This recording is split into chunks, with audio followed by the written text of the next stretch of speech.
Line with us is Phil Ittner, the veteran war correspondent based in Kyiv, Ukraine. He's got a video blog over on YouTube. You can check out. Just go to YouTube and just search on Philip Ittner, Philipittner. His Twitter handle is Ittner Philip. And Phil, welcome back to the program. So, are you back in Kyiv, and how's everything there? Yeah, no, I am back in Kyiv. It's fine. The weather is changing. We are definitely on our way out of summer and into autumn or fall. We get a rainy day here in the capital, and I mention this only because the much vaunted counteroffensive here in Ukraine by Ukrainian forces, which has undergone a good amount of scrutiny and some criticism, is dependent on the weather, because when the weather turns into a colder climate and there's rain and mud, it will impede the ability for armored units to move around as quickly as they would like. And so roughly I go with estimates that I am reading of maybe there's another good month, give or take, of optimum weather for the counteroffensive. So whatever the Ukrainians are going to achieve, they've got roughly, give or take, about a month for it to happen. Not that the fighting will stop, but the large-scale operations. Now, over the last 6 months, we've seen multiple reports that advanced missile systems, weapon systems, anti-missile systems, and even F-35 or F-16s, I guess, were going to be, shipped into Ukraine. What's the status on all that stuff? Well, the status is that the F-16s are coming, but they won't be here in time for this counteroffensive period. It's expected they'll be on the ground in short order, probably about 6 weeks from now. Okay. None of this is on a hard timetable. The other big question is the ATACMS missile system, which is basically using the HIMARS system, which we already gave to the Ukrainians, but with a larger round that can go much further and would draw Crimea within artillery distance. So it is believed that the announcement that those ATACMS are going to be released is imminent. A lot of people said it's already happened, but I have not seen an official statement from either the Pentagon or the White House. So it's expected, but I have not seen a definitive announcement of their being sent, right, or imminently. So when Elon Musk talked with Vladimir Putin, Putin told him that if the Ukrainians use your Starlink system to guide their torpedoes and missiles into the Russian fleet, it will begin a nuclear war that'll end all life on Earth, or something to that effect. And that freaked out Elon Musk to the point that he cut off Starlink for, if the press reports are correct, that he cut off Starlink for the Ukrainians just as they were trying to attack the fleet. Now, this last week, they attacked the fleet. I don't know if they used Starlink or what, but they blew up a Kilo-class sub, and a few other ships, apparently, in Crimea, in one of these naval ports. Number one, what kind of response has there been from Russia to that? What kind of, was that a substantial victory for the Ukrainians? And number two, how did they pull that off if they didn't have access to Starlink? Well, the Russians are furious about it, the Ukrainian. This isn't the first time the Ukrainians have hit the Black Sea Fleet directly. As a matter of fact, the Ukrainians have even gone further than that and have hit a naval base in Russia proper, in Novorossiya, which is on the eastern banks of the Black Sea. So, the warning that, if you hit this, or this is a red line and we'll start launching nukes, has been an empty threat, heretofore. But Musk believed it for sure. The Ukrainians are furious at him for the release of this information. And you're right, Tom. It is debatable about exactly what happened when this attack in late 2022 happened, where they were sending drones, the Ukrainians. But it went beyond the geo-fencing, the limit of the Starlink. Whether or not that lies with Starlink and Elon Musk, or whether or not the Ukrainians were not aware, and so had prepared this military operation with faulty information, which ultimately lies with Ukrainian responsibility. That's a big gray area. We don't know. But this recent attack has, it's infuriated Russians. It's shown that Crimea and Sevastopol and the Black Sea Fleet are vulnerable to Ukrainian attacks. And clearly a nuclear response was not on the cards for the Russians. But this is something I've been saying for quite some time, and I'm sure I've mentioned it on your show, Tom.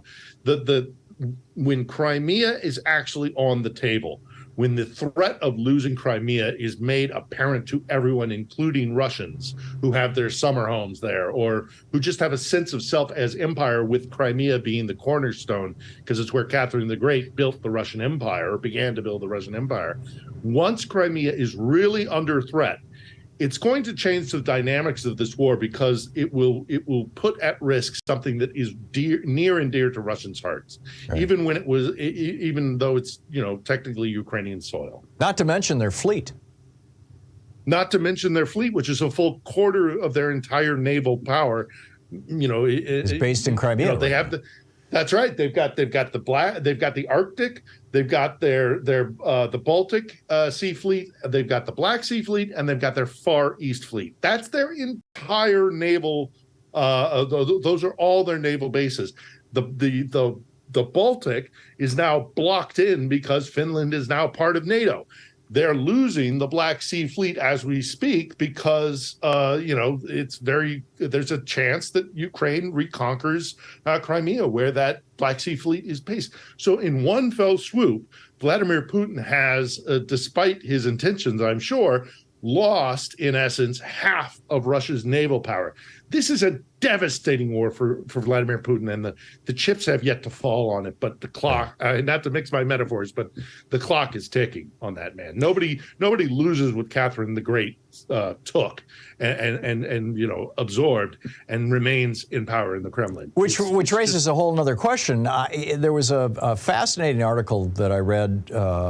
And I'm struggling to recall where I read it. I'm sorry. I read so many things every day, doing show prep and everything else. I feel you.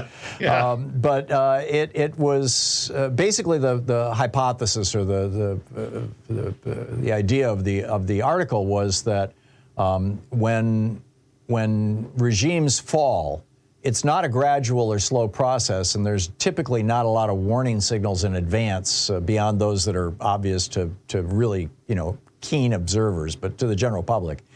And that when Putin goes, that when the Putin administration falls, it's going to fall really fast and in a very unpredictable fashion. And this could present an extraordinary opportunity for the entire world to welcome a country that is moving back toward democracy, or it could present an enormous threat, an unstable Russia, the second largest nuclear power in the world. What are your thoughts on all that? I think it's 100% correct that when Putin goes, it's going to be quick. It'll be nothing, and then one morning we'll wake up and he will have slipped in the shower, or something will happen, and it will be dramatic and quick, and it'll change overnight. I think that analysis is spot on. I'm sure the State Department is gaming this out. I'm sure the Pentagon is gaming this out. And you're right. It is a chance maybe for Russia to do something that it has always deferred, because it's a difficult thing to do, and that is empowering its own people. This goes back to the 19th century and the Decembrists, and then the Bolshevik Revolution, and then the collapse of the Soviet Union in 1991. All of them have been opportunities for the Russians to remodel themselves and to alter the things that need changing in Russian society, which all Russians really know in their heart of hearts, and it is rule of law. That is empowering your own people. But that's going to be a very tall order, because Russia has never really done that. They've had movements, pardon me, to try and have that happen, but it's never succeeded. So they've just kicked the can down the road. It happened in 91. I lived in Moscow in the 90s. I remember talking to my Russian friends and colleagues and associates about, we all know what needs to be done, but nobody wants to do the hard work. Well, maybe the collapse of Putin will get that opportunity back that was squandered in 1991, and we can perhaps see the Russian Federation move into something different. But it's going to be scary. It's going to be scary because it's a federation made up of a lot of different republics, and many of them have nuclear silos on their territory. So, and it's obviously, it's always disturbing when a major world power goes through some sort of upheaval like this, because you don't know what the end result is going to be. I remain optimistic because I am stubbornly optimistic, and I believe it or not, I think that losing the Ukrainian war could be the shock to the system that Russia has needed for centuries, where they're going to finally look in the mirror and make some real fundamental changes. I hope this will be ultimately a good thing for Russia, but there's going to be a lot of pain along the way. One hopes so. Well, one last question here, Phil. We're talking with Phil Ittner, the veteran war correspondent based in Kyiv, Ukraine. You can find his video blog over on YouTube. Just search for Philip Ittner, I-T-T-N-E-R. Phil, I saw a report that the Ukrainians had taken out $1 billion anti-missile system or anti-aircraft system that the Russians had in Crimea. And I made a little mental note to myself when I read that article to ask you, is this a big deal? Is this significantly degrading Russian capability, or is this one of multiple systems that are redundant? Well, it is important. It is significant, and it is something to pay attention to. The S-300 or S-400, we're still not 100% sure on which one of the two systems was taken out, is a very good anti-aircraft defensive system. And they don't have an endless supply of them, and you can't put them everywhere in Crimea. There's limited space. But this is a big blow to them. What I would say is more significant is the fact that the Ukrainians did this in an incredibly smart way, is that they took out, I'm going to see if I can remember this correctly. Initially, they took out the radar system with drones and then followed it up with cruise missiles. Yes, that's the way it went. Okay. So they were smart enough to knock out the radar that. So they blind them first and then they whack them. Blind them first.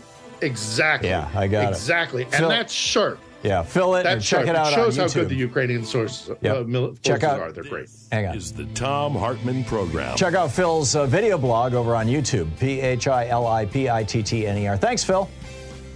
Thank you, Tom. Good talking with you. We'll be back.